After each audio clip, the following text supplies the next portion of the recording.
Alright, let's determine the absolute and local extrema of the function on the given interval. G of x is equal to 2x cubed minus 3x squared minus 12x plus 2 between negative 3 and positive 3. Okay, so to do this, the first thing we want to do here is we want to figure out the critical points, because if we find the critical points, we can find maximum and minimum points, or the extrema. So I'm going to let g prime of x equal 0, right? Now in order to let g prime of x equal 0 and solve for x, which are the critical points, I need to first figure out what my derivative function is. So let's figure out what my derivative function is.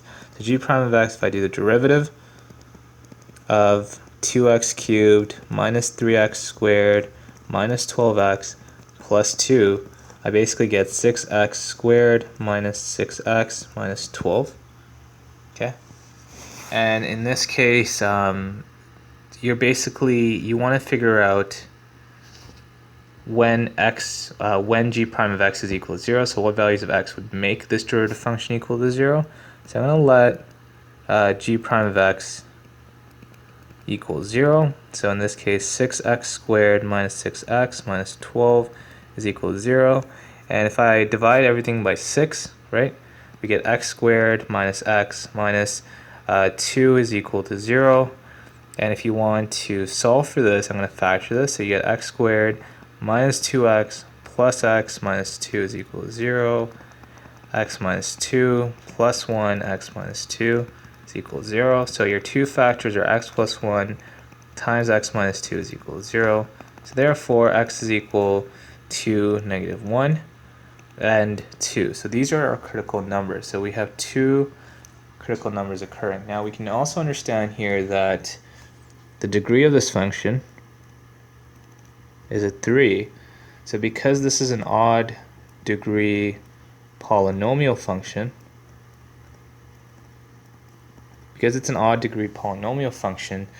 you would only expect to see local maximum or minimum. There is no absolute maximum or minimum, right? The range here should still be y belongs to the set of all real numbers. Okay, so keep that in mind.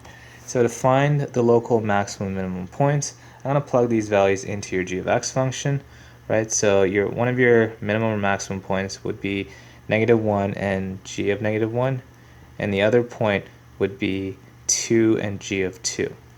Okay, now to basically figure that out, what we need to do is plug it in. So g of negative 1 here is 2 times negative 1 cubed minus 3 times negative 1 squared minus 12 times negative 1 plus 2, and that's going to give us negative 2 minus 3 plus 12 plus 2. So that looks like negative 5 plus 14 is 9. Okay, so g of negative 1 is 9. So negative 1 and 9 is one of your points, right? Maximum or minimum points.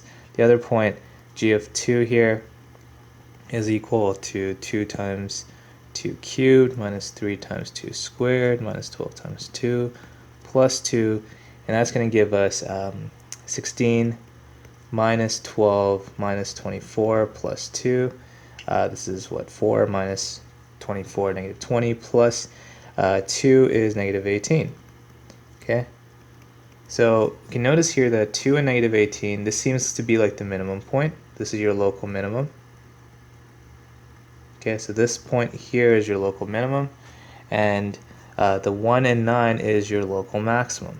Okay, so you have to cross compare them, right?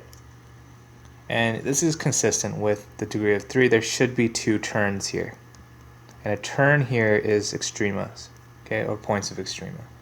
Okay, and that is how you can look at local maximum minimum of an odd degree function.